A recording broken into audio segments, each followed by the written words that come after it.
Welcome to Rockin' the Ages, set in the heart of the beautiful Okanagan in British Columbia with your host, Cheryl Soleway. Life is like a game of hockey. There are fast breaks, sudden shifts, hard hits, and moments of pure exhilaration. To play well, we need more than strength. We need resilience, confidence, and a plan that's always changing for every period of the game. Rocking life at any age takes more than just push-ups, cardio, or muscle strength. It's about sharpening the mind, fueling the body, and learning how to adapt and thrive through every period. There are 7 essential keys that unlock a life of energy, joy, and purpose. Through inspiring stories, practical wisdom, and a touch of grit, Rocking the Ages is here to remind you that the later chapters of life aren't a time to slow down. They're a time to play bigger, stronger, and smarter. So lace up, lean in, and get ready to discover how to truly rock the ages. Welcome to another episode of Rockin' the Ages, the podcast where we uncover what it means to age with strategy, vitality, and joy at any age, but particularly in this exciting third period of our lives. Today, we're joined by a remarkable woman. She's a good friend and a woman who truly embodies that mission, Donna O'Connor. At 76, Donna is living a full and super active life, and she's no stranger to success. She rose through the ranks to become a high-level executive with a well-known cosmetics company, a company built on empowerment, beauty, and the belief in what's possible. In this conversation, Donna shares how she maintains her physical health, nurtures social connections, and she really redefines what it means to live beautifully in your 70s, both inside and out. Now, whether you're 60 or 90 or beyond, Donna's wisdom will remind you that the best is always yet to come. Hey, Donna. Hello there. Thank you so much for coming today. I might have mentioned it in the intro, but can I get you to share your age and a little bit about yourself? I'm 76, soon to be 77. Can't believe it. Can't believe it. Good for you. Yeah. Yeah, I know you've had some kids, and I see posts about your grandkids fairly often. Yeah, they're great. I've got 3 sons. Mm-hmm. If a mother can weather 3 sons, she can do anything. And you've got 3 sons as Yes, well. there we go. Yeah. High five. And 7 grandchildren. Really? Yeah. What are the ages of your grandchildren? They go from 26 to 11. Wow. Yeah. Wow, 26 Yeah, to I've got 11. a 26-year-old. You know, Nana, I'm going to start with saying I've always noticed that you've never been afraid to wear color. And how many times when you come in, Donna comes to my fitness classes very regularly. How many times do you find me commenting on what you're wearing? Well, and I'm there for fitness, but being a fashion plate, I can't help myself when it comes to color. I love color. So you do come from an extensive background with a very high-profile cosmetic company. Does some of that background, does that impact the way you love color? Because Donna, honestly, your vibrancy and your color, it's just always there. How did you get that? Well, the color cosmetics certainly plays a role on my face. But my mom was an artist. Oh, And so she was always fooling around with pastels and colors and oils and things. So I love color. So partly through my career and partly just through, being raised in a family that were artists. So yeah. maybe a And bit of that.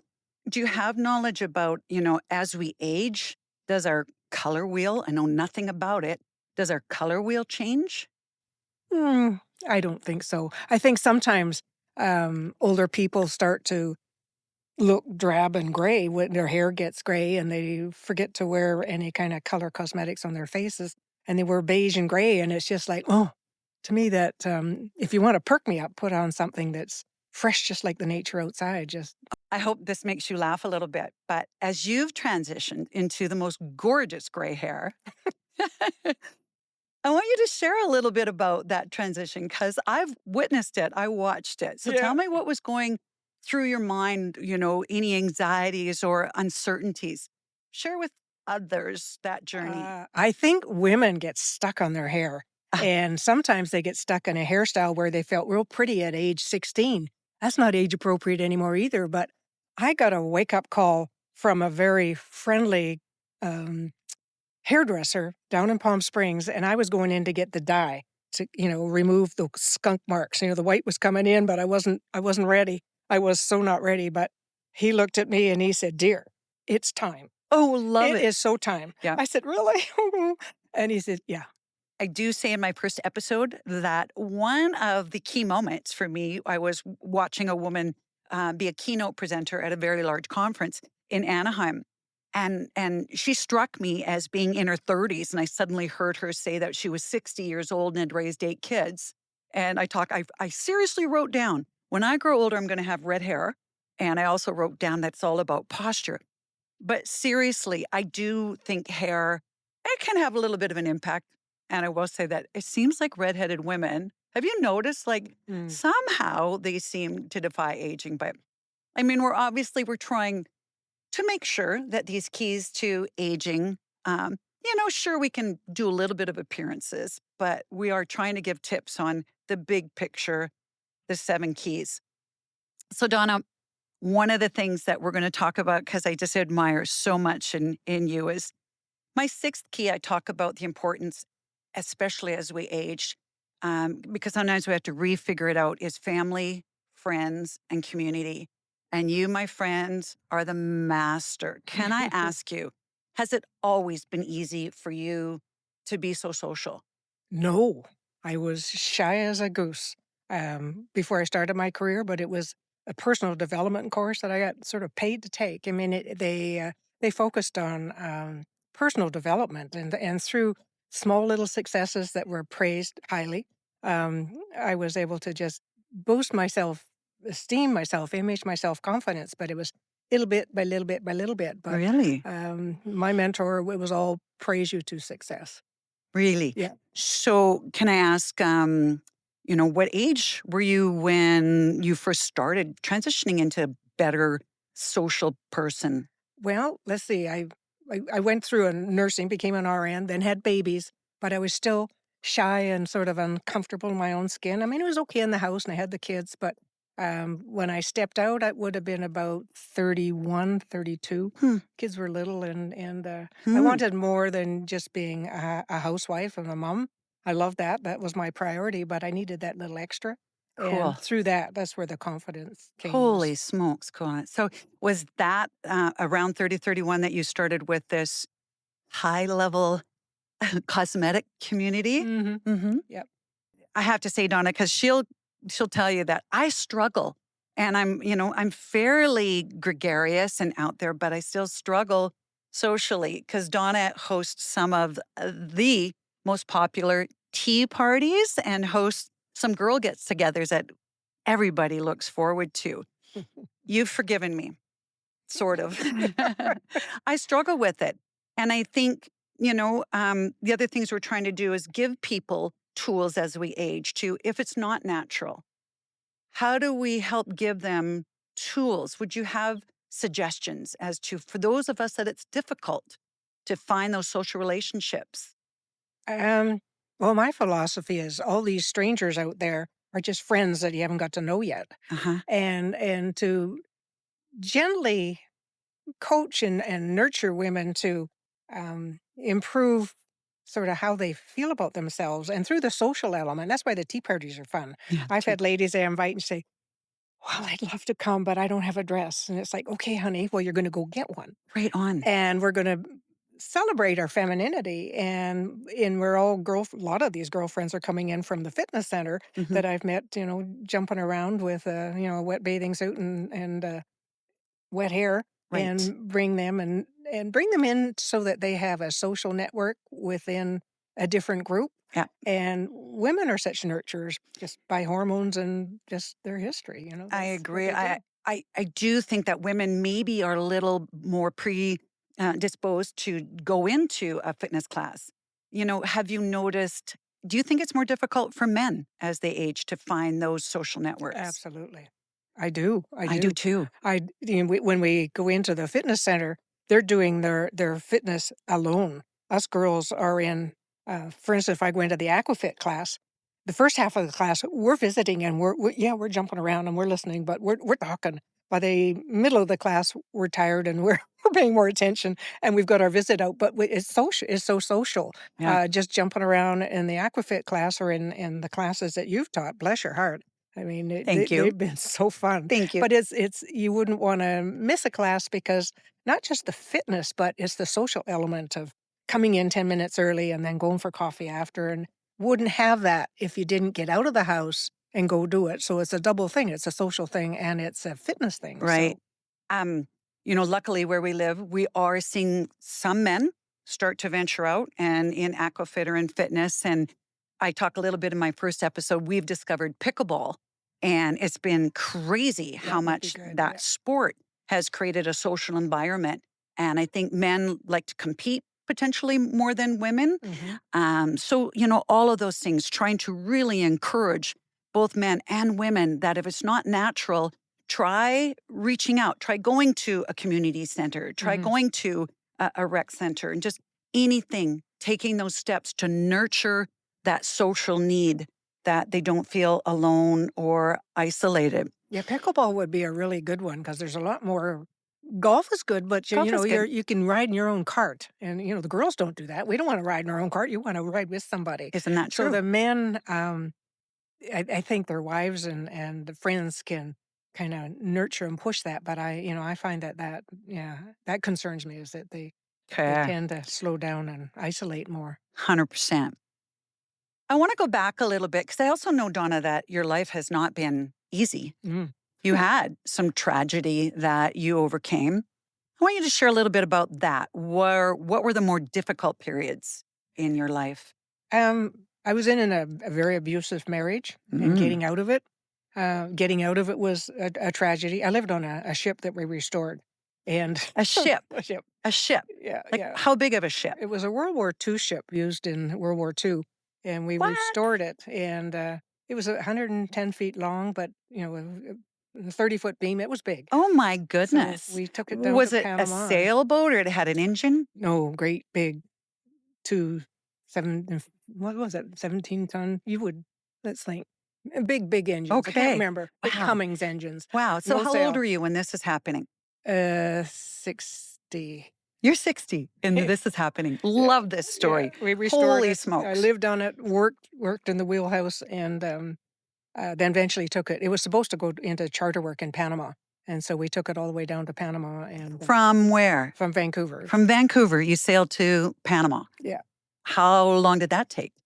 Well, we stopped a little bit because I was still working and paying the bills. So we stopped in San Diego and San Francisco. And eventually, let's see, I think it 2 or 3 months, taking our time. Wow. But we really didn't have qualified crew when we were Were cobbled you together. were you scared?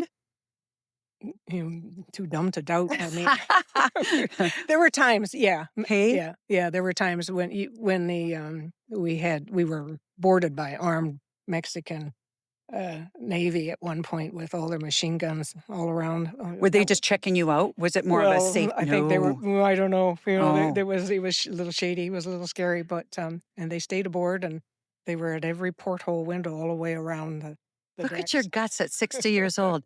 So, but it sounds like this didn't have a happy ending. It What didn't have a happened? happy ending. I had to leave that relationship because it was not a not healthy place. I should have. Yeah, I got to say good for you, though. I should have got out sooner, but God. you think I can handle it. I can handle it, and it became an issue where now this isn't going to get any better. So, and it will affect your health eventually. You're strong, but Right. it's not going to be Yeah. for everything here. Yeah. So I left, but the sad part is the ship sank after that. So So Yeah. now financial tragedy. yeah, because all my money's in the ship.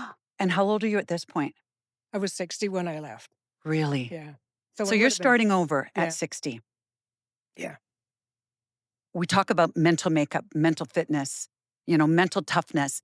I always love doing analogies to hockey. I'm Canadian, so yeah. I like hockey and I've been involved in it for many, many years. And, I love that you can have a great first period in hockey. So by the time you're 30 years old, you've got medals and trophies and awards. But, the second period, 30 to 60, it's great because you're busy and your career's taking off and you're having kids. But to start over in your third period, Yeah, when your house sinks, there's no and more your house sinks, Yeah. tell me about that mental strategy. Where did you find the strength? Well, I had an intervention. An Good, intervention. Tell me yeah, what good that friends looks like. came and took me out for a ride and got me to talk and fess up that I was in trouble, that I really needed to get out of this abusive relationship. And from the support that I got with all my colleagues, it was really the colleagues and the president of our company, actually, too, that supported me. I thought, well, maybe I need counseling. People that have such a mess happen in their life, they Good for usually need you. to go to a counselor. Yeah. So I did. I went to a counselor, but the counselor says, I don't think I can help you any more than the people that have surrounded you. Wow. And it was Wow. that interaction of good camaraderie within my business.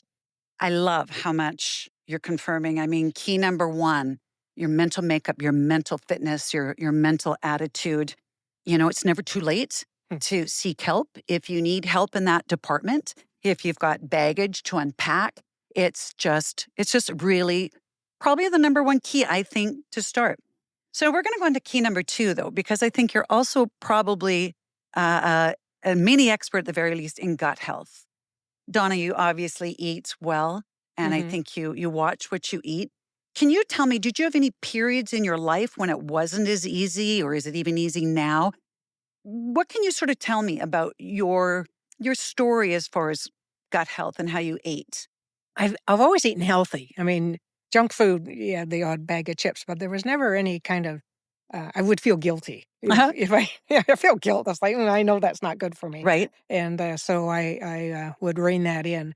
As far as cooking healthy meals, my husband now is a diabetic, Mm. and I'm very conscious of what it does when you put the wrong stuff into your And body. what is the wrong stuff in your opinion? Sugar, Sure. sugar, alcohol. Yes. Ooh, Yeah, alcohol.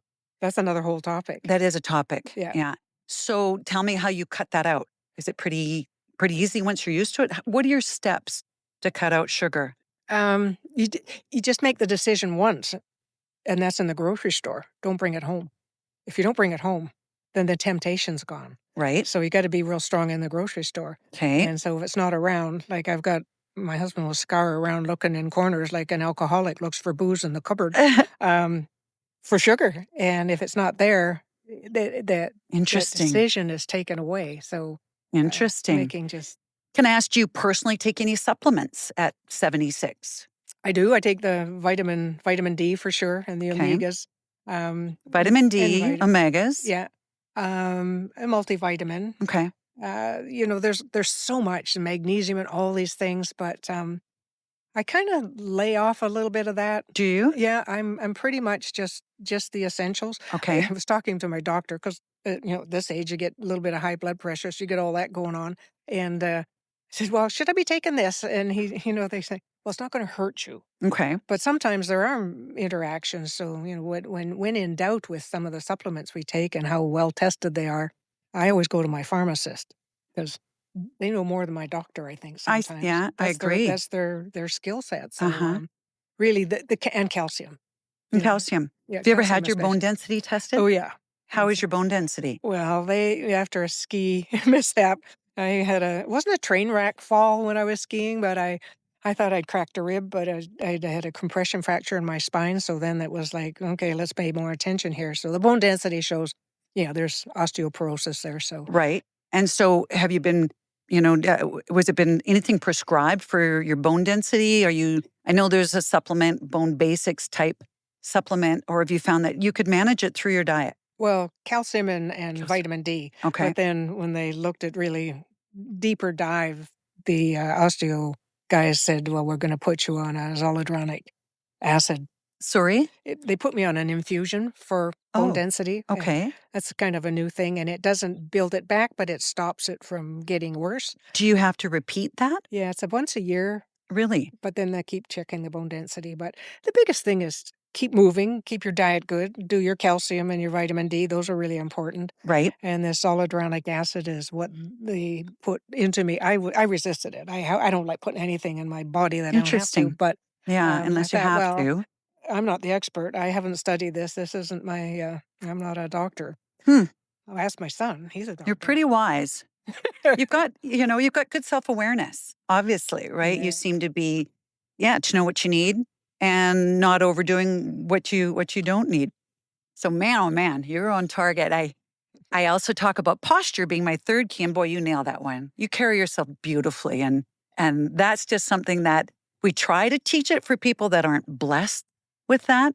But that idea that, we at Well, rest, we try to sit with nice posture. We even sleep, folks. That's 6 or 7 hours if you're in bed. That pillow between your knees or that body pillow that you can hug can really help to keep those bones and joints in place. So you get the A plus plus in the well, posture let column. me say you helped me with that because when I Did I? first started your classes, Yeah. I was starting to get that old woman round shoulders, and it was Oh, you got that fixed. did I? It wasn't easy some days, all those planks and things, but yeah, Right.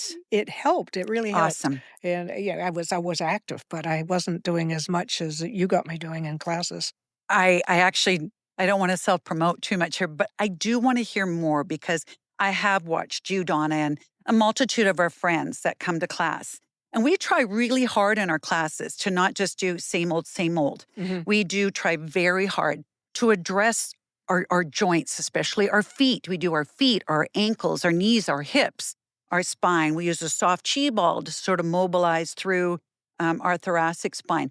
Can you tell me the things that you have found have impacted you the most? What have been your favorite sources of exercise? Of exercise? Well, I'm finding the aquafit as I get a little older, I hate to admit it, it's a little easier on the joints because I do Sure. have osteoarthritis everywhere, Yeah. but, motion is lotion, so I gotta keep going, and, Motion is lotion. Good yeah, quote. Good yeah, quote. it's really I think the variety, Do you? yeah, yeah. I'm golfing a lot right now, and, Yeah. now the shoulder hurts, and it's like, "Ah." Yeah. But, I'm not gonna give it up. It's Right. just keep working through it. I've had to, you get a little bit you get help when you need it, whether it's a massage or a physio, but keep going. Do you find yourself exercising at home? I used to 5 days a week with a video, the old Okay. days. Yeah, Right. yeah. That was before fitness classes were really vogue or out there for me. Okay. And I was working so hard, I'd get up and, just hit play and do Right my on. hour workout by myself and Right. then go to work. The classes are more fun. Yeah. You And like as you that get older, social it's side, the the social side. inspiration. Yeah, I wouldn't wanna do it by myself Good now. for you. I'd get old if I did that. Yeah, Yeah. you get old and lazy and sloppy. I couldn't push myself the way you push us. Okay. No. That's really great to hear. I still, I'm trying to suggest that people, they don't have to go to the gym if the gym isn't their thing, but mostly because I want people to be doing things more often through the day. So, literally from that moment you get out of bed, that work your feet, get your feet happy. We just talked at book club, our last book club, about a pair of shoes that I was wearing. I won't name names, but if you message me, I'll share. I But got some. I think too, putting great footwear on your feet, even when you're walking around at home, can matter. We really Mhm. do want to make sure that we're taking care of our feet because then our ankles, our knees, our hips, our backs are happier. So I do like the idea of stretching a little more often at home, 5 minutes here and 5 minutes there. And my guess is you actually do. I'm guessing you even hold yourself tall and are doing little abdominal things, whether we kind of, are super paying attention um, to it or not. So I want to ask, we were going back a little bit in your life as to, any periods that were difficult. Did you ever struggle with your weight? Did you breeze relatively easily through menopause? I think I did. I didn't struggle. I don't think I struggled the way I see a lot of pals, and, they struggle a little bit more with the hormone m blasting this way and that way. Yeah. Uh, Can I ask, did you do any hormone replacement? Did you have any help from, a no. doctor along that line, or did Well, you plow yeah. through it? I talked to the doctors, but at Did that you? point, it was, "All right, make your choices between is there's a higher risk of, breast cancer if you get on the hormone replacement versus the heart attack, and what do you wanna die of, a heart attack or breast cancer?" But there's too much breast cancer in the family, so they opted, You can cold turkey this girl," and which I've done, Yeah. but I still, at this delicate age, have hot flashes. Yeah. It's like, ugh, they're I have horrible. an interview coming up with, again, another wonderful woman who lives here in our community. And I can't wait to actually discuss her. She's a specialist as far as hormone replacement. and supplements. Because I just toughed it out, Donna. And I don't think it was too bad. I think maybe because we always have been so active, I would like to credit a healthy, fit lifestyle. I think it helps. I think it must help. But nonetheless, I'm really curious to find out what has changed and if that hormone replacement, just what's new and what's available, because I sure hate to paint with a broad brush that, you shouldn't be doing this or not. Donna, can I ask, do you listen to podcasts? No. Do you follow anybody? Is there an author you follow or somebody that you find, inspires you or you would recommend to others to maybe look into? That's an area where I probably need some improvement. Excellent. Being in the book club, I'm in 2 book clubs. We're in book club together. Yeah, 2 book clubs, one with you. And I would have to say that the reading that I'm doing in the book club, I don't have time for podcasts. I'm in 2 book clubs. I'm golfing. I'm doing all these things. And I find that the variety of the girlfriends and the selections of books that they offer out, I wouldn't have picked. And now I'm learning all kinds of cool things. Isn't that from true? These books. They pick really nice books. I got to say, our hearts are just, we love our book club. Oh, we yeah. love our book club. It is a group of just, wonderful, high energetic, intelligent, well-read women. And, we find that, we talk about the book some, but we end up just learning more about each other because every time we go, it's how did the book make us feel? What did we learn from it? So again, believe it or not, I'm more of an introvert than not. But when we get to book club, it's that social atmosphere that lets us talk about each other. Yeah. And I just love it. So again, putting it out there, folks, that, if you're in this third period of life and you do need to look for ways to make sure that your life has that family, friends, and community, something as simple as a book club or a painting class. We've got a dear friend that organizes oil painting classes here that, it comes in so many shapes and forms. Yeah. That book club idea, I've sent that thought to a couple of friends that are lonely and moved to a new place and say, start a book club. Yeah. I don't know. Yes, it's easy. Just get some girlfriends and buy some books. I want to ask you a little bit, because I've been asking you a little bit about this, Donna. Talk to me about hearing aids. I will confess, I just went about a month ago because it just seems like in the last year, I swear everybody's mumbling, or it's like, who keeps turning the TV down? And when I went and I had my last test, they told me that I was below average, basically, and I'm going to say 9 out of 10 categories, but it's also their job to sell hearing aids. So I wasn't too quick to sort of buy in. I want more intel, Donna. First of all, tell me, what were your clues as to maybe it's time? My mother, she had hearing aids. And she was always saying to me, speak up. And I said, got your hearing aids in. She put her hearing aids in. So when it came my turn, the delicate age, she was watching. And what was your delicate age where you thought maybe? 60. 60? Okay, I'm sorry. 64 next year when this comes out. So yeah. It was 60. 60. And I said, no. She said, well, just go get tested so you got a borderline. Yeah. And I did. I went and got tested. I went and got tested at 2 different places. Good. And one was trying to sell me hearing aids. They're really expensive. Yes. And they said, here, you can try them for a while. I said, okay. And then I thought, I don't even buy a pair of shoes without comparison shopping. Good. So I went shopping, and I went to the next place. Maybe I can't say. But anyway, they said, you're borderline and you could wait. Okay. So I did. I waited a year or 2. Okay. And then my husband said, you're driving me crazy. I'm always getting him to repeat. Yeah. I would hear the last part of a phrase or a sentence. Okay. I couldn't unravel what they said. So yeah, I don't go without them. Don't you? Yeah. Okay. So, and are you in both years now? Yeah. And so from the minute you get up in the morning, is that, right away. that happens kind of like, yeah. So where would you recommend if I need more information, is it, do some of these clinics, are they good enough? Do you see an audiologist? Like, where do we go? Well, these clinics, they have audiologists. I went finally and landed at Costco. Oh, you did, eh? The price was really reasonable Is compared it? to everywhere Can you else. ballpark? Like, what would we expect to spend? Like, do most people need one at a time, or do most people need two? Depends on your ears, but I guess. think generally it's two. But Do you? I'm both same in both ears. But people fall water skiing and hammer an eardrum so that they get scar tissue. So maybe one ear is different than the other. But the audiologists sort that out, and they have all the fancy equipment. And they the guarantee is good and the service is great. And so, can you give us a hint of what that's going to set us back? It's getting lower and lower in price. Is it? Yeah. When I first started out, it was closer to $5,000, and now it's between 2 and 3,000.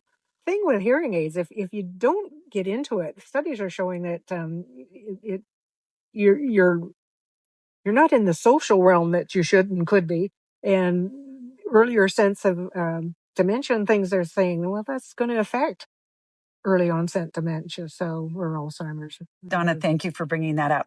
That's exactly one of the things that when I did get mine tested to say the fallout from losing your hearing is more from the loss of you just not being able to hear something. Yeah, socially you're just socially isolated. Yeah. Yep. Wow. Okay, I'm going to go get some hearing aids, Donna. Atta girl. Now I just got to talk to somebody about, eyes as well. And well, you'll get cataracts. That's next. Donna, we've covered a lot of great topics. What does a healthy lifestyle now mean to you at 76? Well, we've talked about the fitness, absolutely. We've talked about diet, got that covered. The only other thing is, as I think, especially as you retire and you get older, you've got more time on your hands, you get more disposable income. And socially, it's easier to get into the habit of just drinking more. It was easy to have a drink while making dinner. It was easy to have a drink at dinner. And if the bottle's not empty, it was easy to finish the bottle.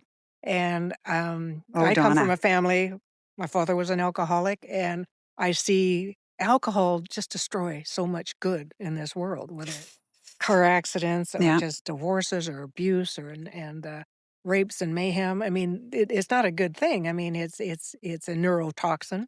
It's ethanol. It's alcohol, right. and it's dolled up with fancy labels and pretty tastes and things. But it really isn't a great thing. Can I ask, Donna, did you go through a period in your life where you thought you were, drinking a little too much? No, I didn't, but I was raised in a family where it was a real problem. Really? And but I can take or leave it. And right. so for me, I would drink socially, but being exposed to having more time for social, that was meaning that it was just sort of the way everybody was doing things. So rather than offering tea and coffee after dinner, they were having just finishing another bottle of wine. And I started to be more aware that this isn't a good thing. I don't need the buzz. I'm a happy person, and I've got so many fun people around me.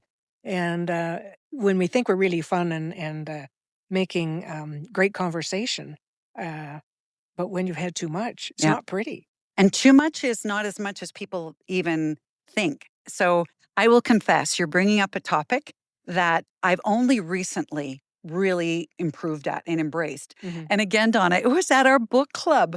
We started at book club talking about a book or an audio book called The Naked Mind, right? That one of our friends, Joanne, brought up and said, I think a lot of us have become drinking wine out of habit. Mm-hmm. And, I truly was one of those that looked forward to it. And I live healthy otherwise. Everything else is great. I work out very consistently, eat a healthy diet.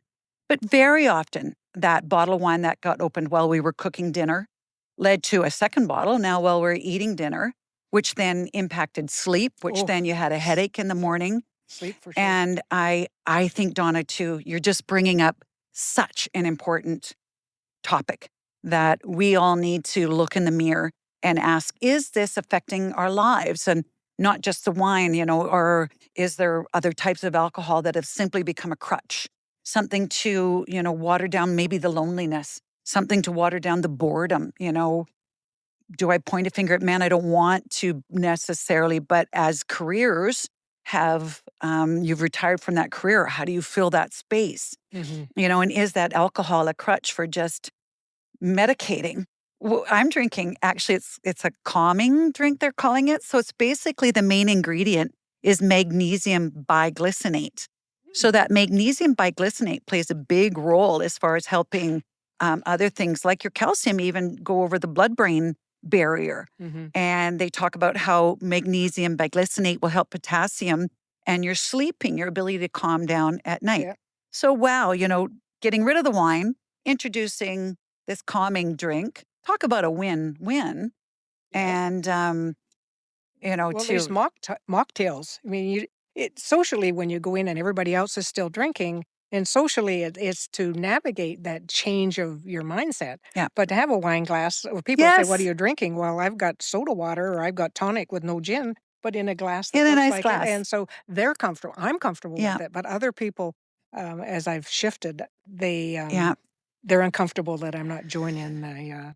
Well, Donna, let's hope that wisdom doesn't have to come at 76. I know it came a lot sooner than that, but let's listen to these words because this woman is rocking the ages, and she certainly had some wonderful insights to share with us. So, Donna, thank you. My pleasure. Mm. Okay, it's time. It's time for this episode's Emotion is a Lotion. So, starting in standing, reaching up high above your head, folding forward, and then slowly rolling up one vertebrae at a time. Again, reaching up high over your head, folding forward, dropping down, and then slowly each vertebrae unwinding as you stand it up. Reaching up high above your head, folding forward down towards the ground, this time walking your hands out, keeping your heels pressing down into your downward facing dog. Lift up high on your heels, stretching through your feet, and then press your heels back down again. Lift up high on the heels, stretching through the feet, dropping forward towards your knees, and pressing back into child pose. Breath goes into your belly, expanding through your back. Reaching back up, laying it down on your tummy. Take your hands out, feet out, and begin to slowly press up into an extension.